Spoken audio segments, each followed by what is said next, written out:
नमस्कार दोस्तों, स्वागत है आपका एक नए वीडियो के अंदर। मेरे पास में कुछ मैसेज आ रहे हैं डॉक्यूमेंट से रिलेटेड ईपीएफओ के कि हमारे डॉक्यूमेंट में प्रॉब्लम आ रही है, डॉक्यूमेंट ऐड नहीं हो रहे हैं। तो मैं आपको बता देता हूं, मैं एक नीचे डिस्क्रिप्शन बॉक्स में एक ग्रुप का लिंक डाल दूंगा व्हाट्सअप का, जो मेरा खुद का ही है।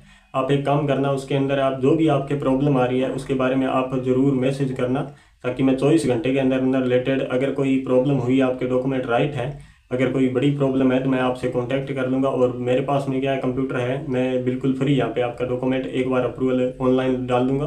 बाकी आप अगर किसी भी प्रकार से आपको कोई प्रॉब्लम आ रही है तो आप इस चैनल के माध्यम से मैं हर 25 तारीख को एक क्यूआर कोड शेयर करता हूँ, जिस क्यूआर कोड से रिलेटेड आपको उसको जैसे स्कैन करोगे तो ईपीएफओ का एक कैंप लगता है आपके हर शहर के अंदर। ये नहीं है कि ऑल इंडिया ये कैंप लगाते हैं, उसके अंदर आप जैसे ही उसको स्कैन करोगे आपके जो भी नज़दीक होगा उसकी लोकेशन शो कर देगा। जैसे मैं राजस्थान में बीकानेर से हूँ, तो आप वैसे ही आपके किसी भी सिटी से हो, पहले स्टेट आएगा और स्टेट के बाद में अपने डिस्ट्रिक्ट का नाम आ जाएगा कि आपके ज़िले में या आपके कोई बड़ी तहसील कार्यालय है उसके अंदर यहाँ पे कैंप लगाया, तो वहाँ पे भी जाके अपनी प्रॉब्लम सोल्व करवा सकते हो। अब अपने रिलेटेड आते हैं कि डॉक्यूमेंट कौन कौन से अपने, ज़्यादातर अपने को पता है कि डॉक्यूमेंट के अंदर बात करूँ मैं तो पहला तो अपने जो प्रॉब्लम आ रही है वो सबसे बड़ी प्रॉब्लम आ रही है विड्रॉल के अंदर। दूसरा अपने क्या है, पासबुक नहीं खुल रही है, ये सबसे बड़ी प्रॉब्लम है। और तीसरा यूएनए जनरेट, यानी कि कोई नया व्यक्ति किसी कंपनी के अंदर कार्य कर रहा है तो उसके यूएनए जनरेट नहीं हो रहे हैं, या कोई व्यक्ति ऐसा है जिसका पीएफ, जैसे किसी कंपनी के अंदर उसने 2 साल काम किया और अब वो किसी दूसरी कंपनी में लग चुका है, यूएनए सेम है लेकिन उनके अंदर प्रॉब्लम क्या आ रही है कि वो ट्रांसफर नहीं हो रहा है। यहाँ पे मैं लिख देता हूँ पीएफ है जो ट्रांसफर नहीं हो रहा है। तो पीएफ ट्रांसफर का मैं आपको बता देता हूँ कि जैसे 6 महीने कंप्लीट होंगे, 6 महीने, तो आपके अगर दोनों कंपनियों के अंदर डॉक्यूमेंट राइट है तो ये ऑटोमेटिक ट्रांसफर हो जाएगा। क्योंकि ईपीएफओ ने इसमें पीछे अपडेट आई थी अपने अगस्त के अंदर, उसमें बोला था कि 6 महीने कंप्लीट होने पे अगर आपके डॉक्यूमेंट मैच करते हैं तो ऑटोमेटिक ये ट्रांसफर हो जाएगा, इसमें टेंशन लेने वाला कुछ नहीं है। और तीसरा अपने ईपीएफओ की बात करें तो ईपीएफओ में 3 ही डॉक्यूमेंट महत्वपूर्ण होते हैं। एक तो आधार होता है, एक पैन होता है, एक बैंक पासबुक होता है। आधार के अंदर बात करूँ मैं, आधार के अंदर क्या होता है, अपना नाम होता है सबसे पहले, फिर अपनी डीओबी होती है जो जन्म डेट, फिर अपना होता है पिता का नाम, और उसके बाद में अगर कोई चीज़ है तो वो है एड्रेस। ये चीज़ आपके आधार कार्ड में होती है। पैन के अंदर नाम, पिता का नाम और डीओबी, 3 ही चीज़ होती है। बैंक के अंदर क्या होता है, बैंक का अकाउंट नंबर होता है, अकाउंट नंबर। और दूसरा मैं बात करूँ यहाँ पे तो आईएफएससी कोड, आईएफएससी कोड बोलते हैं इसको।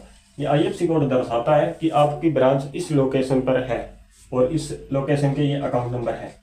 ये आईएफएससी कोड और ये 2 चीज़ इसके अंदर है, और इसमें 3 होते हैं अपने।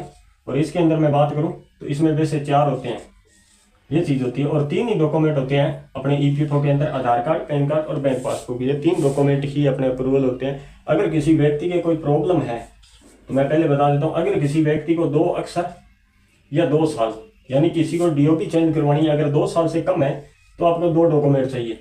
अगर 2 अक्षर से कोई नाम में ज़्यादा कम मिस्टेक है, यानी कि 2 अक्षर से कम मिस्टेक है तो 2 डॉक्यूमेंट चाहिए। अगर किसी के व्यक्ति के फादर नेम में या कोई एड्रेस के अंदर 3 अक्षर से ज़्यादा प्रॉब्लम है और अपने डीओपी भी 3 साल से ज़्यादा की प्रॉब्लम है तो वहाँ पे 3 डॉक्यूमेंट लगते हैं।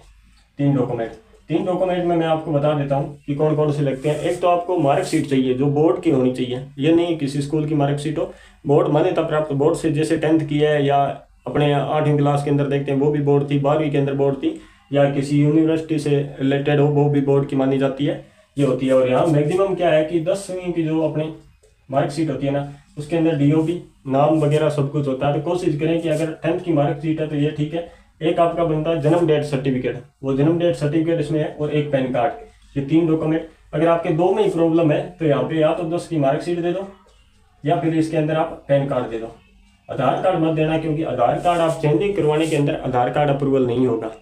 और हो सकता है आपके पास में अगर कोई परिचय पत्र है या कोई जनधन योजना से रिलेटेड कोई भी गवर्नमेंट आईडी हो, तीसरा डॉक्यूमेंट या दूसरा डॉक्यूमेंट जो भी, अगर 2 में प्रॉब्लम है 2 डॉक्यूमेंट, एक तो पैन कार्ड है ही, और 3 में प्रॉब्लम है तो एक पैन कार्ड और 2 आईडी आपको अलग से देनी पड़ेगी, इसमें आधार कार्ड मान्य नहीं होता है। आज के लिए इतना ही, धन्यवाद। अगर कोई प्रॉब्लम आ रही है तो एक बार आप जरूर उसमें मैसेज करना। जहाँ तक मेरी कोशिश है कि मैं ज़रूर उसको 4 या 5 घंटे में ही ग्रुप को देखता रहता हूँ। अगर कोई मैक्सिमम ज़्यादा टाइम लगता है तो मैं नाइट में सोने से पहले एक बार ज़रूर उस ग्रुप को चेक करता हूँ किसी व्यक्ति का कोई मैसेज तो ना आया हो।